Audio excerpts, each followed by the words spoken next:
அன்பு நண்பர்கள் அனைவருக்கும் வணக்கம். அனைவருக்கும் எனது இனிய தமிழ் புத்தாண்டு நல்வாழ்த்துக்கள்.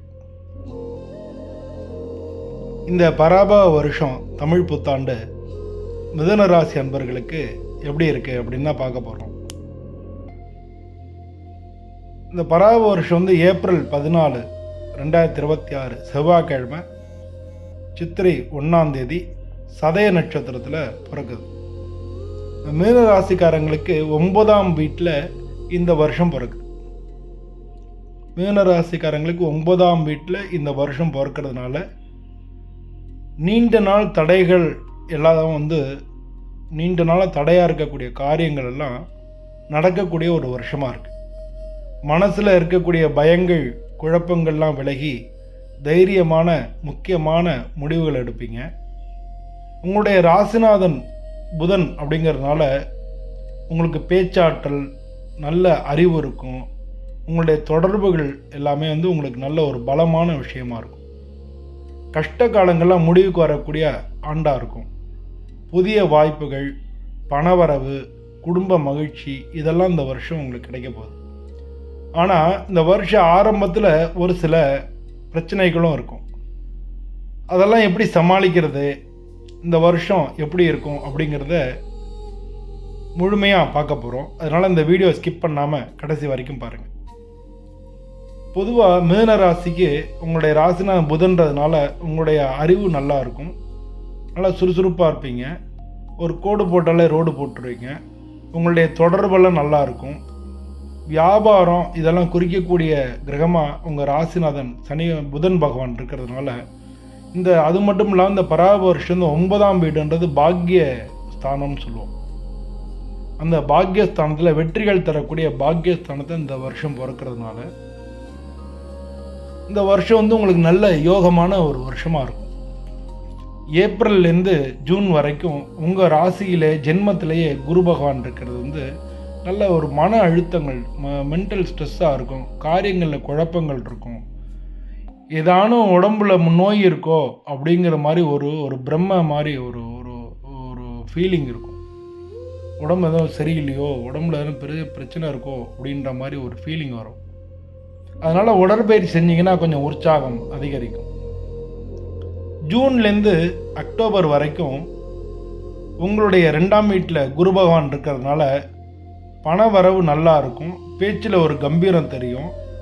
நகை, சொத்து இதெல்லாம் வாங்கிறதுக்கான வாய்ப்புகள் நிறையா இருக்குது.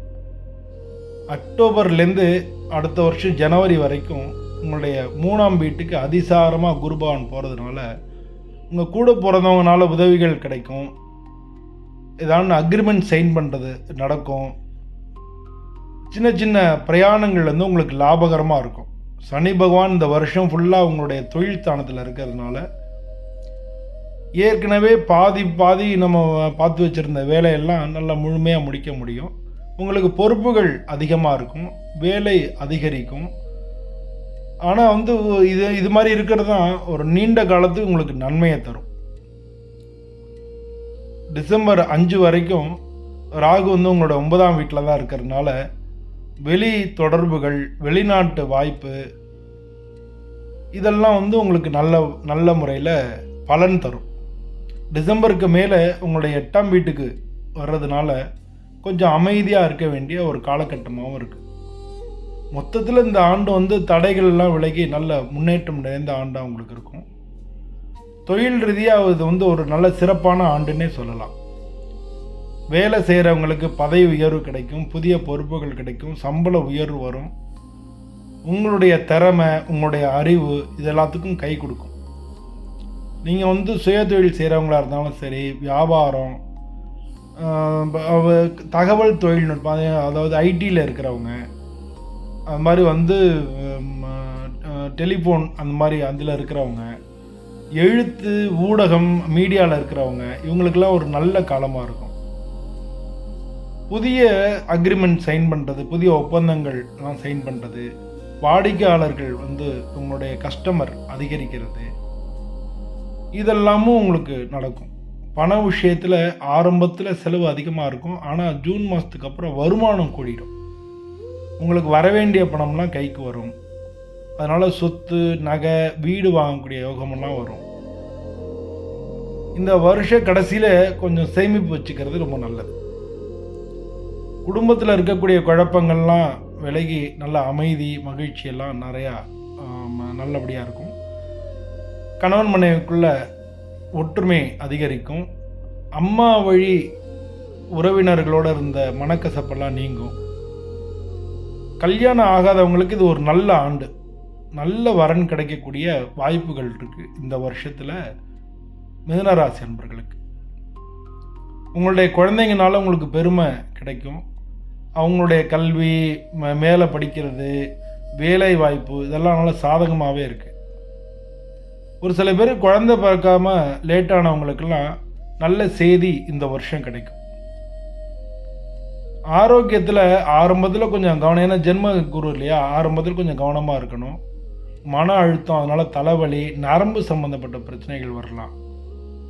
குரு ராசியில் இருக்கிறதுனால ஏதாவது நமக்கு பெருசாக ஆயிடுச்சோ அப்படின்ற ஒரு பிரமை ஏற்படலாம். அதனால் யோகா பண்ணுறது, உடற்பயிற்சி பண்ணுறது இதெல்லாம் நல்லாயிருக்கும். ஜூனுக்கு அப்புறம் இதெல்லாம் சரியாக போயிடும். பொதுவாக வயிறு, மூச்சு, அதாவது சளி, இது மாதிரி நுரையீரல் சம்மந்தப்பட்ட பிரச்சனைகள், தொண்டை சம்மந்தப்பட்ட பிரச்சனைகள் கவனமாக இருக்கணும். வாகனம் ஓட்டும் போதும் கவனமாக இருக்க வேண்டியது ரொம்ப ரொம்ப அவசியம். நீங்கள் மிதுன ராசிக்காரங்களாக இருந்து நீங்கள் படிச்சுட்டு இருக்கிறீங்கன்னா, மாணவர்களாக இருக்கீங்கன்னா, உங்களுக்கு உயர்கல்வியில் நல்ல முன்னேற்றம் இருக்கும். நீங்கள் எந்த விதமான டிஎன்பிஎஸ்சி இது மாதிரி போட்டித் தேர்வுகள்லாம் உங்களுக்கு வெற்றி கிடைக்கிறதுக்கான வாய்ப்புகள் நிறையா இருக்குது. போட்டியில் ஜெயிக்க முடியும். பயணங்கள் நிறையா இருக்கும். அதுவும் தொழில் ரீதியான பயணங்களாக இருக்கும். அது உங்களுக்கு மன அமைதியை கொடுக்கக்கூடிய பயணங்களாக இருக்கும். பொதுவாக இந்த வருஷத்தை பொறுத்தவரை ஏப்ரல், மே மன அழுத்தமாக இருக்கும். பொறுமையாக இருக்கணும். ஜூன்லேருந்து செப்டம்பர் வரைக்கும் பணம், தொழில் நல்ல முன்னேற்றம் இருக்கும். அக்டோபர், டிசம்பர் வரைக்கும் குடும்பத்தில் சுப நிகழ்ச்சிகள் நடக்கும். ஜனவரி 2027 ஜனவரிலேருந்து ஏப்ரல் வரைக்கும் நல்ல ஒரு ஸ்திரத்தன்மை ஏற்படும். நமக்கு ஒரு அப்ஸ் அண்ட் டவுன்ஸ் இருக்குது. இனிமேல் நமக்கு அது மாதிரி வராது அப்படின்னு ஒரு ஸ்திரத்தன்மை ஏற்படும். திடீர்னு முடிவெடுக்க வேணாம். யாருக்கும் சாட்சி கையெழுத்து போட வேணாம். செலவுங்களை கட்டுப்படுத்துங்க. இதான் நீங்கள் இந்த வருஷத்தில் நீங்கள் எச்சரிக்கையாக வச்சுக்க வேண்டியது. திடீர்னு எந்த முடிவும் எடுக்க வேணாம். எல்லாத்தையும் நல்லா நிதானமாக ஆராய்ஞ்சு முடிவெடுங்க. யாருக்கும் சாட்சி கையெழுத்து போடாதீங்க. செலவுகளை கட்டுப்படுத்துங்க. இதான் நீங்கள் கவனத்தில் வச்சுக்க வேண்டியது. இந்த வாரத்தை பொறுத்தவரை புதன் பகவானுக்கு புதன்கிழமை அன்னைக்கு போய் வழிபடுறது, இல்லாட்டினா பெருமாள் கோயிலுக்கு போய் புதன்கிழமை அன்னைக்கு வாசனை மலர்கள் நம்ம வாங்கி கொடுத்து வேண்டிக்கிறது. சனி பகவானுக்கு சிவன் கோயிலில் போய் நல்லெண்ணெய் தானம் கொடுக்கறது, இதெல்லாம் உங்களுக்கு நல்ல பலன் தரும். முடிஞ்சவங்க விஷ்ணு சகஸ்ரநாமம் இதை படிக்கலாம். இல்லாட்டினா கேசட்டில் போட்டு கூட ஈவினிங் ஹவர்ஸில் கேட்கலாம். உங்களுடைய ராசியை பொறுத்தவரை இந்த வருஷத்தில் உங்களுக்கு அதிர்ஷ்டமான கலர்னால் பச்சையும் இளம் சிவப்பும் உங்களுக்கு அதிர்ஷ்டமான கலராக இருக்கும். பொதுவாக இந்த பராப வருஷம் மீன ராசிக்காரங்க தடைகள்லாம் விலகி நல்ல மகிழ்ச்சி, முன்னேற்றம் உள்ள ஆண்டாக இருக்கும்.